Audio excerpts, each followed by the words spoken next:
Hello everyone, आप सभी का स्वागत है इस चैनल पर। और आज के इस वीडियो में हम देखेंगे मॉक टेस्ट। सबसे पहले हम देखेंगे मॉक टेस्ट का स्ट्रैटेजी। उसके बाद हम एनालाइज कैसे करेंगे मॉक टेस्ट को, वो हम देखेंगे। ठीक है। सो वीडियो स्टार्ट करने से पहले मैं आपको बता दूं, अगर आप चैनल पर नए हैं तो चैनल को सब्सक्राइब ज़रूर करें। और अगर आपको ये वीडियो आपके लिए यूज़फुल साबित होता है, अगर आपको लगता है कि ये वीडियो आपके लिए यूज़फुल रहा है, तो वीडियो को एक लाइक ज़रूर करें। और अगर आप कोई भी क्वेरी हो किसी चीज़ से रिगार्डिंग, तो आप कमेंट सेक्शन में पूछ सकते हो। ठीक है। सो वीडियो को स्टार्ट करते हैं। सबसे पहले हम ये देखेंगे कि जब भी हम मॉक टेस्ट लगाते हैं, ठीक है, सबसे पहला चीज़, जब भी हम मॉक टेस्ट लगाते हैं तो हमारा ऑर्डर क्या होना चाहिए, हम किस ऑर्डर में दें जिससे हमें अच्छा बेनिफिट मिले। ठीक है। तो मेरे अकॉर्डिंग आप इस ऑर्डर में दे सकते हो। आप चाहो तो सबसे पहले रीजनिंग, क्योंकि रीजनिंग ईजी होता है। अगर आप रीजनिंग पर थोड़ा कमांड बना लोगे तो आप काफ़ी आसानी से रीजनिंग कर सकते हो। ठीक है। नेक्स्ट है आपका इंग्लिश, फिर मैथ्स, फिर जीए। कभी भी आप हमेशा याद रखिए, जब भी आप मॉक लगाते हो, ठीक है, जब भी आप मॉक लगाते हो तो आप कभी भी एक राउंड में कुछ नहीं करो। ठीक है। एक सिर्फ फर्स्ट राउंड, ऐसा नहीं सोचो कि फर्स्ट राउंड में आप 1 to 100 क्वेश्चन जितना भी आता है सब एक ही बार में आप सॉल्व करोगे। ठीक है। कभी ऐसा नहीं करें। Always go for multiple rounds. हमेशा आप मल्टीपल राउंड को चूज करें। ठीक है। अगर हम बात करते हैं रीजनिंग के ऊपर, तो रीजनिंग में आप अगर आइडियल टाइम मानो तो 15 मिनट, ठीक है, 15 मिनट्स काफ़ी है। इंग्लिश में अगर बात करते हैं तो 7 से 8 मिनट काफ़ी है। Next is math. मैथ्स आप लास्ट के लिए रखो, कितना टाइम आपके पास बचता है। ठीक है। जीए की अगर बात करते हैं तो जीए 5 मिनट काफ़ी है जीए के लिए। तो इसको आप अराउंड 32 to 33 मिनट्स, 32 से 33 मिनट्स आपको यहाँ पे मिल सकते हैं मैथ्स के लिए। डिपेंड करता है कि किसी सेक्शन में, अगर किसी मॉक में आपका रीजनिंग थोड़ा हार्ड आ गया तो कुछ टाइम यहाँ इंक्रीज हो सकता है। मैथ इजी आ गया तो मैथ में 1-2 मिनट कम हो जाएगा, 1-2 मिनट यहाँ आप कम कम कर सकते हो, कम हो जाए आपका। ठीक है। तो एक आपके पास प्रॉपर ऑर्डर होना चाहिए। अगर आप अभी मॉक दे रहे हो तो आप different types of order try करो। ठीक है। फॉर एग्जाम्पल मैं ये बता रहा हूँ, रीजनिंग, इंग्लिश, मैथ्स, जीए, आप किसी और ऑर्डर में ट्राई कर सकते हो। फॉर एग्जाम्पल आप ट्राई कर सकते हो सबसे पहले जीए का, ठीक है, फिर आप रीजनिंग कर सकते हो, फिर इंग्लिश कर सकते हो, फिर मैथ्स कर सकते हो। ठीक है। तो आप सभी ऑर्डर्स को चेक करिए मॉक देके, और देखिए आपके लिए सबसे सुटेबल कौन सा होता है। ठीक है। क्योंकि हर एक इंसान का, हर एक स्टूडेंट का अपना कहीं कुछ स्ट्रांग होता है, कुछ वीक पॉइंट्स होता है। ठीक है। फॉर एग्जाम्पल किसी का रीजनिंग ज़्यादा अच्छा होगा, किसी का इंग्लिश ज़्यादा अच्छा होगा, किसी का जीए ज़्यादा अच्छा होगा। बट मैं जीए को लास्ट में इसलिए रख रहा हूँ क्योंकि जीए अनप्रिडिक्टेबल है। ठीक है। कुछ पता नहीं होता इसका कि कब कहाँ कैसे पूछ दिया जाए, किस मॉक में, किस एग्जाम में कहाँ पे क्या पूछ देगा, कुछ पता नहीं है। ठीक है। तो जब भी जीए होता है तो जीए अगर आप अटेम्प्ट कम करोगे, ठीक है, अगर इसका अटेम्प्ट आपका कम रह गया और सबसे पहले आप इसी को दिए हो, तो आपका कॉन्फिडेंस तुरंत कॉन्फिडेंस नीचे आ जाएगा। ठीक है। जिसकी वजह से आपको बाकी 3 सेक्शन में कुछ ना कुछ प्रॉब्लम ज़रूर झेलना पड़ सकता है। या तो आपका कंसंट्रेशन कम हो जाए, या फिर आप कंफ्यूज हो जाओ, आप कुछ भी हो सकता है। ठीक है। तो इसलिए मैं प्रीफर करता हूँ कि जीए को स्टार्टिंग में नहीं रखूँ। ठीक है। इसलिए जीए को आप कोशिश कीजिए कि लास्ट में करें। अनटिल अनलेस आपका जीए बहुत अच्छा है, आप जीके में बहुत अच्छा कर सकते हो, जनरल अवेयरनेस में, तो आप सबसे पहला यूज़ कर सकते हो उसे, सबसे पहले अटेम्प्ट में सबसे पहला ऑर्डर में रख सकते हो उसे। ठीक है। ये हो गया तरीका मॉक टेस्ट अटेम्प्ट करने का। कोशिश करो पहला, जब आप फर्स्ट राउंड जाते हो, ठीक है, जब भी आप फर्स्ट राउंड जाओगे तो फर्स्ट राउंड में आप सिर्फ पिक करो ईजीएस्ट क्वेश्चन को। ठीक है। मैं अभी आगे पढ़ूंगा तो हम लोग देखेंगे इसमें डायरेक्टली हर एक सेक्शन के बारे में देखेंगे, रीजनिंग का, इंग्लिश का, मैथ्स का और जीए का, किस तरह से हमें कैसे सॉल्व करना है, किस तरह से अटेम्प्ट करना है हर एक सेक्शन को, और उस सेक्शन को बाद में मॉक के बाद एनालाइज कैसे करना है। ठीक है। हम आगे वीडियो में देखते हैं। ठीक है। सबसे पहला है रीजनिंग। तो रीजनिंग में क्या करना है आपको, तो आपका आइडियल टाइम मैं बता चुका हूँ, 15 मिनट काफ़ी है। अगर आपका इससे ज़्यादा टाइम लगता है तो आप सबसे पहले सेक्शनल मॉक दीजिए। ठीक है। इसका सेक्शनल टेस्ट दीजिए, या फिर अपने रीजनिंग को प्रैक्टिस ज़्यादा कीजिए, क्योंकि बहुत सारा इसमें क्वेश्चन ऐसा होता है जो आप विदिन सेकेंड्स निकाल सकते हो। 30 सेकंड से कम में होने वाले कुछ सवाल होते हैं इसमें। ठीक है। तो आपको टाइम मैनेजमेंट करना पड़ेगा अगर आप स्कोर अच्छा करना चाहते हो एग्जाम में तो। ठीक है। Don't go for single round. एक राउंड में कभी भी रीजनिंग को सॉल्व करने की कोशिश ना करें। क्योंकि बहुत सारा इसमें क्वेश्चन होता है जिसमें आपको दिमाग बहुत लगाना पड़ता है, ठीक है। फॉर एग्जांपल ये जैसे ये आप मिसिंग नंबर देख लो, ये मिसिंग नंबर की सीरीज है, ठीक है।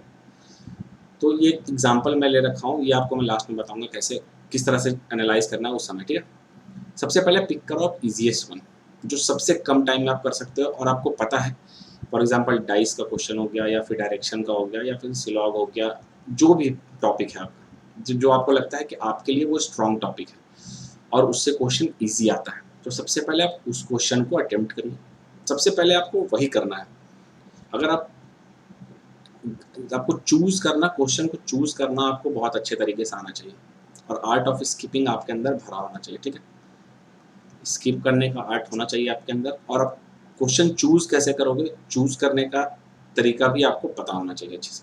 वो ये कैसे, ये आता कैसे है, ये आता है आपका ज़्यादा से ज़्यादा मॉक देने से। जितना ज़्यादा प्रैक्टिस करोगे, जितना ज़्यादा इन्वॉल्व हो गया आप मॉक टेस्ट में, उतना, और जितना ज़्यादा एनालाइज करोगे आप हर एक चीज़ को, उतना आप आसानी से स्किपिंग को और फिर अच्छे अच्छे चीज़ को आप सीख पाओगे, ठीक है। आप मॉक दे लेते हो, आप एक राउंड कभी भी मत करो रीजनिंग का, सबसे पहले ईजीएस्ट पे जाओ, जो बच जाता है उसको छोड़ दो। फर्स्ट राउंड में आपको कुछ नहीं करना, जो सिर्फ आता है आपको, सिर्फ आपको उतना ही करना है। नेक्स्ट क्या करना है, जब सारा मॉक हो गया, रीजनिंग का मैं बता रहा हूँ, एनालाइज कैसे करना है रीजनिंग का, ठीक है। जैसे फॉर एग्जांपल 25 क्वेश्चन है, अब इसमें से आप 20 क्वेश्चंस कर पाते हो, ठीक है। 20 क्वेश्चन सिर्फ आप कर पाते हो, तो करना क्या है, सबसे पहले आप इस 20 क्वेश्चन को भी चेक करोगे। अब जब भी दोगे मॉक तो ऊपर में आपका टाइमिंग होता है, एवरेज टाइम होता है, टॉपर्स टाइम होता है, ठीक है, टॉपर का टाइम और आपका टाइम होता है, ठीक है। तो आप टाइम देखो और देखो कि इस क्वेश्चन में आप किस तरह से कर पाए। फॉर एग्जांपल जो टाइम लग रहा है आपको वो 50 सेकंड्स लग रहा है, टॉपर उसको 30 सेकंड में बना रहा है और एवरेज 35 सेकंड्स, ठीक है। तो आपको ज़्यादा टाइम लग रहा है। वैसे क्वेश्चन में आप उस क्वेश्चन को देखिए निकाल के, उस क्वेश्चन को फिर से सॉल्व कीजिए और देखिए इसका बेस्ट अप्रोच क्या हो सकता है। इसे और कम टाइम में आप कर सकते थे, अगर कर सकते थे तो उस क्वेश्चन को लिखिए, उसके बेस्ट अप्रोच को भी आप लिखिए अपने कॉपी में, ठीक है। इस तरह से करना है। और अगर मैं बात करूँ, अगर कोई क्वेश्चन आपका छूट जाता है, रह जाता है, ठीक है, फॉर एग्जांपल 5 क्वेश्चन आपका रह गया, क्यों नहीं हो पाया, उसका लॉजिक आपको नहीं आता था, इस क्वेश्चन में क्या लॉजिक लगा है, या फिर कॉन्सेप्ट आपको नहीं पता था, ठीक है। कॉन्सेप्ट भी होता है, कॉन्सेप्ट आपको नहीं पता था कि ऐसे भी सॉल्व किया जाता है।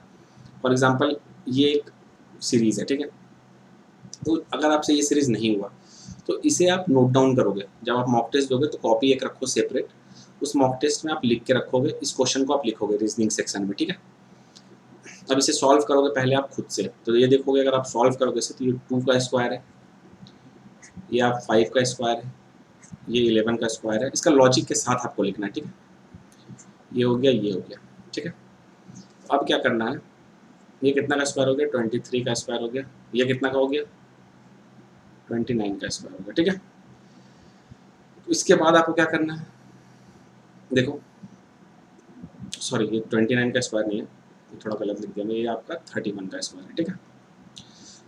तो अब देखो इसका लॉजिक क्या है।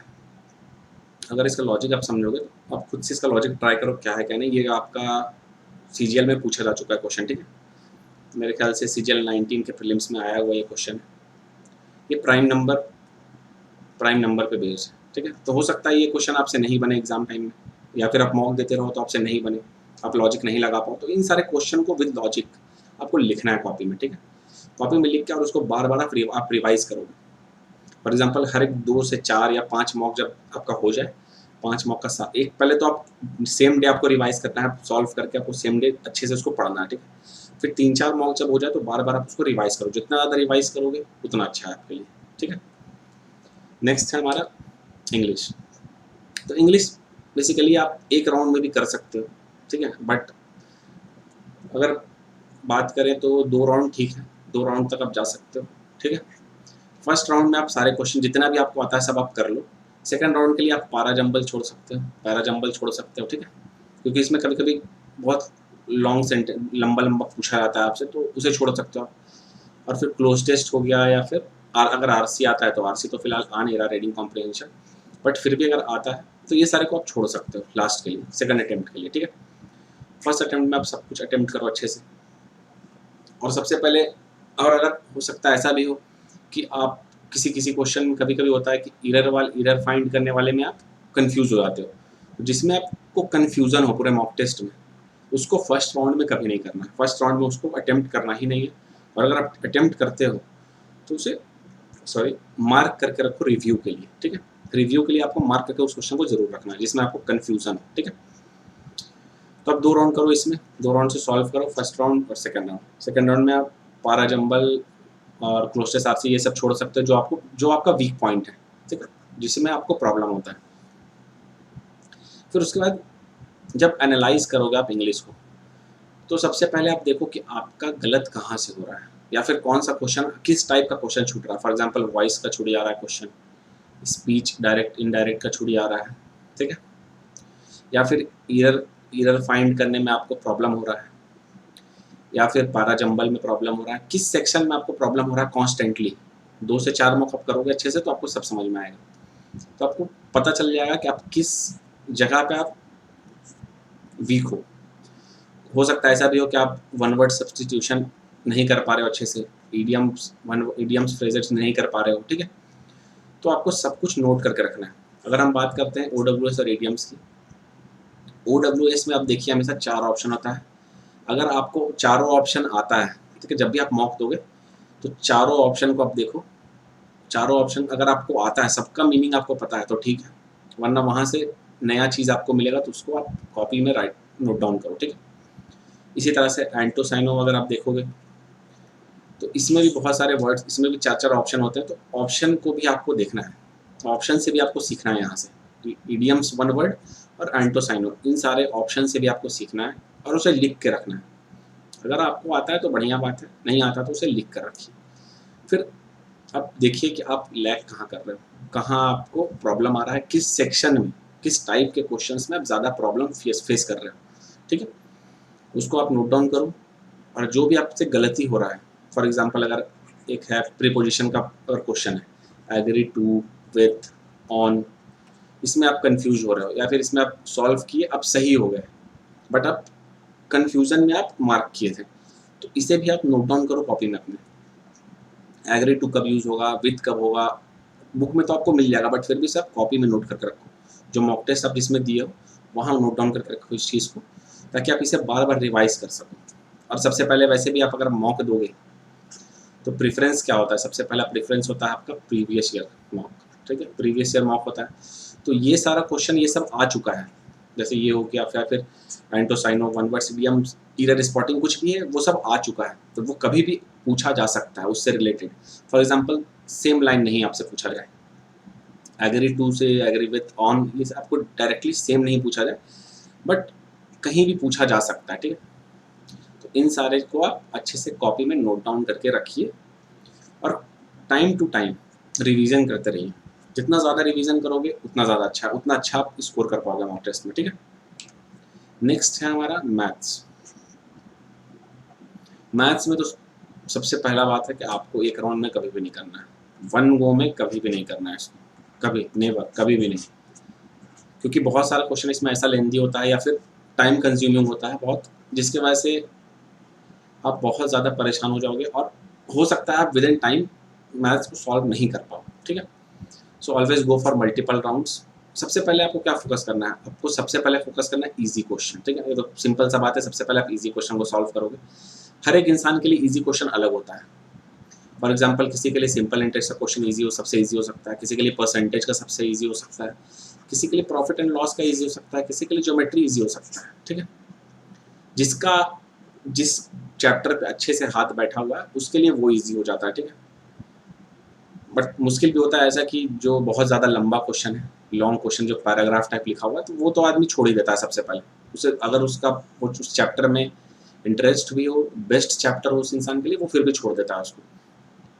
सो सबसे पहले इजी क्वेश्चन को उठाइए आराम से, और देखिए जो क्वेश्चन आपको सिंपल लग रहा है, सिंपल लग रहा है, देख के लग रहा है कि आप उस क्वेश्चन को विद इन सेकेंड्स कर सकते हो, ठीक है। तो वैसे क्वेश्चन को सबसे पहले चूज़ कीजिए और सबसे पहले उसे सॉल्व कीजिए। दूसरा, आपको मैथ्स में सबसे ज़्यादा आर्ट ऑफ स्किपिंग काम करेगा आपके लिए, ठीक है, क्योंकि ये तो यहाँ पर सिर्फ 50 मार्क्स का आपका पूछा जा रहा है, बट मेंस में आपका 200 नंबर का पूछा जाएगा, और उसमें आर्ट ऑफ स्किपिंग बहुत काम करता है क्वांट सेक्शन में। 200 नंबर का 100 क्वेश्चन जो पूछे जाते हैं मैथ्स में मेंस में, उसमें आपको आर्ट ऑफ स्किपिंग बहुत ज़्यादा यूज़ करना पड़ेगा। ठीक है, आराम से आप इस लाइन में इजी मॉडरेट हार्ड क्वेश्चन को चूज़ कीजिए, बार बार घुमाइए क्वेश्चन को। ठीक है, क्वेश्चन देखिए, बार बार पलटिए। आपको हर एक क्वेश्चन पढ़ना नहीं है, ऐसा नहीं कि आप पूरा लाइन टू लाइन पढ़ रहे हो उसके बाद आप समझ पा रहे हो कि ईजी है या फिर हार्ड है या फिर मॉडरेट है। आपको क्वेश्चन देखने के साथ पता होना चाहिए कि कौन सा ईजी है, कौन सा मॉडरेट है, कौन सा हार्ड है।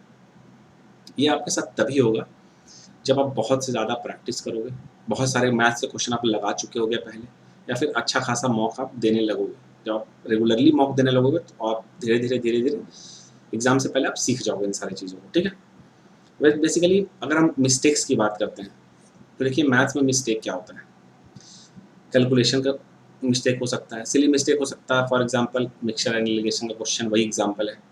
एसिड वाटर पूछ रहा है, एसिड वाटर दिया हुआ है, आंसर में आपसे पूछ ले वाटर रेशियो एसिड, या फिर थोड़ा ट्विस्ट करके पूछे, या जिससे आपको एक छोटा सा मिस्टेक आपसे हो जाता है। ठीक है, टाइमिंग का बहुत बड़ा फर्क पड़ता है मैथ सेक्शन क्वांट सेक्शन में। फिर रॉन्ग अप्रोच भी आपको पता होना चाहिए सही से। तो सबसे पहले कैलकुलेशन पे आपको काम करना पड़ेगा। ठीक है, जो सिली मिस्टेक्स हैं, ठीक है, जो आप सिली मिस्टेक करते हैं उसको आपको नोट डाउन करना है। ठीक है, आपके पास ऐसे भी एक सेपरेट कॉपी होना चाहिए मॉक टेस्ट के लिए। मॉक टेस्ट 1 2 3 ऐसे करके आप लिखोगे, फिर उसमें सेक्शन वाइज कॉपी में भी लिखोगे, रीजनिंग का, इंग्लिश का, मैथ्स का, जीए का। ठीक है, और हर एक सेक्शन में आप हर एक चीज़ को नोट डाउन करोगे। या तो आप गलत हो वो भी नोट डाउन करोगे, या फिर कुछ नया आपको वहाँ से मिल रहा है वो भी आप नोट डाउन करोगे। ठीक है, और जो आप मिस्टेक करते हो उस मिस्टेक को तो खास करके आपको लिखना है, ताकि जब आप अगला मॉक दो तो उस मॉक में आपको प्रॉब्लम फेस ना करना पड़े। ठीक है, फिर आपको मैथ्स में हर एक क्वेश्चन में हर एक क्वेश्चन का आपको टाइमिंग मिलाना है कि आप टॉपर से कितने दूर पे हो, कितने आपका टाइमिंग आपका कितना आगे पीछे हो रहा है। ठीक है, किसी क्वेश्चन में आप टॉपर से भी कम टाइम में कर पा रहे हो, ऐसा हो सकता है कि 25 में से आप कुछ 25 में से हो सकता है ऐसा कि आप 2-4 क्वेश्चन आपके पास ऐसा भी हो जिसे आप टॉपर से भी कम टाइम में कर पा रहे हो, या फिर 8-10 क्वेश्चन जो भी है। ठीक है, या फिर काफ़ी अच्छे से आप कर पा रहे हो। तो आपको हर एक क्वेश्चन का टाइम देखना है, चाहे आप जल्दी अटेम्प्ट कर रहे हो या अटेम्प्ट नहीं कर रहे हो या फिर रॉन्ग अटेम्प्ट है। टाइमिंग हर एक क्वेश्चन का आपको देखना है। वहाँ से आप देखिए, अगर टाइम के बीच में 2-4 सेकंड का गैप है तो कोई दिक्कत नहीं है। अगर आप लंबा गैप है आपका टाइम में, या फिर आप ज़्यादा टाइम ले रहे हो किसी क्वेश्चन को सॉल्व करने में, तो उसके अप्रोच पे जाइए। आप किस तरह से सॉल्व किए, मॉक टेस्ट में जो नीचे में सॉल्यूशन रहता है उस सॉल्यूशन में किस तरह से दिया हुआ है, कोई ट्रिक है वहाँ पे, ट्रिक है भी, ट्रिक आपको याद नहीं करना, ट्रिक आपको समझना है कि वो ऐसे हो कैसे रहा है, इतने शॉर्ट में उसे सॉल्व किया कैसे जा रहा है। ठीक है, इस चीज़ को आपको अच्छे से समझना है, और वहाँ से आप बेस्ट अप्रोच निकालिए हर एक क्वेश्चन का। अगर मतलब आप 2-4 क्वेश्चन का आपको वहाँ से अच्छा अप्रोच मिलता है, उसको आप नोट डाउन करिए अपने कॉपी में। और फिर अगर हम बात करते हैं रॉन्ग अटेम्प्ट्स की, रॉन्ग अगर कोई क्वेश्चन रॉन्ग है, ठीक है, या फिर क्वेश्चन रॉन्ग नहीं, सॉरी, अगर आप कोई गलत कर देते हो क्वेश्चन, या फिर अटेम्प्ट आप नहीं करते हो, अनअटेम्प्टेड क्वेश्चन होता है। ठीक है, तो रॉन्ग क्वेश्चन को भी लिखोगे, रॉन्ग क्वेश्चन को फिर से सॉल्व करोगे और देखोगे वहाँ से मिस्टेक आपका क्या हुआ था। ठीक है, उस मिस्टेक को आप लिखोगे और उस क्वेश्चन को भी सॉल्व करके उसके पास लिखोगे। ठीक है, फॉर एग्जांपल मैं अगर जो एग्जांपल आपको बता रहा था मिक्सचर एलिगेशन का, तो इस आपको मिस्टेक में लिखना है कि आपका गलती क्या होता है, क्या हुआ है, और इस क्वेश्चन को भी आपको उसके नीचे नोट डाउन करना है, ताकि आप देख सको कि इस क्वेश्चन में आप गलत किए हो, ताकि जब अगला बार उस तरह का क्वेश्चन पढ़ो या फिर मिक्सचर एलिगेशन का ऐसा क्वेश्चन पढ़ो तो आपके दिमाग में ये क्लिक करना चाहिए कि ये जो एसिड वाटर है ये वाटर एसिड तो नहीं है। ठीक है, उससे आप गलती करने से बच सकते हो। टाइमिंग पर अच्छे से ध्यान रखो। ठीक है, टाइमिंग बहुत मैटर करता है आपके मैथ्स में। बेस्ट अप्रोच निकालो, और जो भी क्वेश्चन आपसे सॉल्व नहीं हो रहा है उसे आप कॉपी पे नोट डाउन करो, और उस क्वेश्चन को मिनिमम 2 से 3 बार सेम डे सॉल्व करो। मैं बार बार कहता हूँ सेम डे उसे 2 से 3 बार सॉल्व कीजिए, और हर 2-4 मॉक के बाद आप पूरा एक बार रिवाइज कीजिए। हो सकता है जैसे आप 5 मॉक लगातार दे रहे हो, डेली एक मॉक देते हो, या फिर 6 मॉक मान लेते हो। ठीक है, 6 मॉक भी छोड़िए, आप 5 मॉक मानते हो, 5 मॉक आप एक वीक में दे रहे हो। अभी के हिसाब से एक वीक में आप 5 मॉक दे रहे हो, तो जो 2 दिन बचेगा, जो 2 दिन आपके पास बचेगा, इस 2 दिन में आपको क्या करना है, सारे 5 दिन को आपको अच्छे से, पाँचों मॉक को आपको अच्छे से रिवाइज करना है, अच्छे से तरीके से रिवाइज करना है, ताकि वो 5 मॉक का सारा पॉइंट आपके दिमाग में रहे और आपको पता हो क्या गलती किए हो आप क्या किए क्या नहीं किए, ठीक है, हर एक चीज़ आपको पता होना चाहिए। नेक्स्ट, अगर आपको कोई भी क्वेरी होता है, कोई भी प्रॉब्लम है, कुछ समझ में नहीं आता आपको कैसे क्या करना चाहिए, तो कमेंट सेक्शन में आके आप पूछ सकते हो, ठीक है। नेक्स्ट हमारा सबसे ज़्यादा प्रॉब्लम करने वाला चीज़ है जनरल अवेयरनेस, ठीक है। इसमें कुछ नहीं करना, आपको जो आता है बस मॉक दो। इसका टाइमिंग बेस्ट टाइमिंग है 5 मिनट काफ़ी होता है इसके लिए, और कोशिश करो कि इसे आप एक अटेम्प्ट में करो। जीए में सिर्फ यही होता है, आता है तो आता है, नहीं आता तो नहीं आता, ठीक है। अगर आपके पास सारा कुछ करने के बाद आपके पास टाइम बच जाता है, सब कुछ कर लेते हो, सब ठीक ठाक हो गया, आपका अच्छा अटेम्प्ट हो गया है, तो आप लास्टली जीए पे आ सकते हो और सोच सकते हो कि हाँ कोई क्वेश्चन आप एलिमिनेट करके या फिर किस तरह से सॉल्व कर पा रहे हो 2-4 क्वेश्चन, तो ठीक है। वरना कोशिश कीजिए सिर्फ 1 राउंड, 1 राउंड इसे दीजिए, 4 से 5 मिनट बहुत होता है। जब इसे एनालाइज कीजिए तो रॉन्ग क्वेश्चन को और नए क्वेश्चंस को जो आप गलती किए उसे भी नोट डाउन कीजिए, और कोई नया क्वेश्चन अगर आपको वहाँ मिलता है, फॉर एग्जांपल करंट अफेयर से भी रिलेटेड या फिर कोई भी स्टैटिक या कुछ भी आपको मिलता है नया जिससे आप कुछ सीख सकते हो, तो उसे आप आराम से कॉपी में लिख लो, ठीक है। कॉपी में ईजिली आराम से लिखो और उसे बार बार रिवाइज करते रहो, बस इससे ज़्यादा कुछ नहीं करना आपको। और सबसे पहले अगर आप मॉक दे रहे हो, देन सबसे पहले आप प्रीवियस ईयर मॉक दो, ठीक है। सीजीएल 19 प्रीलिम से आप स्टार्ट करो और मॉक को लगाते जाओ, और फिर भी अगर कोई प्रॉब्लम आता है, कोई प्रॉब्लम अगर आप फेस करने लगते हो, तो कमेंट सेक्शन में पूछ सकते हो आके, ठीक है, कभी भी। अगर आपको वीडियो सच में हेल्पफुल लगा हो तो वीडियो को लाइक करें और चैनल को सब्सक्राइब करे बिना जाए नहीं। Thank you.